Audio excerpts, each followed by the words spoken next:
elle est mieux que toi. Si tu veux faire le buzz, fais comme elle.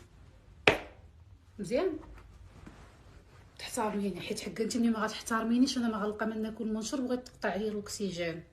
شدي شنو الناس محترمين، ديري غير ربع ديال ميمي. نتوما واش بعدا ميمي؟ نقولها لكم، ميمي راه خاصها متابعه نفسيه، لان السيده الي با نورمال وما كرهتكمش. كل كان فيكم بعدا الخير، كراك دير لا ثيرابي ديالها وكتشارك معكم لا ثيرابي ديالها، و سي سور كايلا بوكو دو شوز اللي خاصها تخدم عليهم. سالينا حنا كلشي اجي نوريكم اش كندير. اختي انا ما متفقاش، عطا الله راه هي دابا تيقوا بيا يوقع على مشاكل كبيره بحال هكا. وشوفوا القضيه سكي غاف سكو كنت عرضت لها شي دوار اخر، هي والناس اللي معاه في الطوموبيل كنقلبوا بهم الطوموبيل. ميمي غزاله وفنه ومضحكه والقلب الكبير، ولكن راه واحد السيده خاصها واحد المتابعه النفسيه. راه كتضل تشبع في البشر مع اللي ما كتعجب. نو انا بعدا نتلاقى بها في الزنقه تقول لي جد امك وداك الشيء غير بالضحك، انا لا اتقبل ذلك.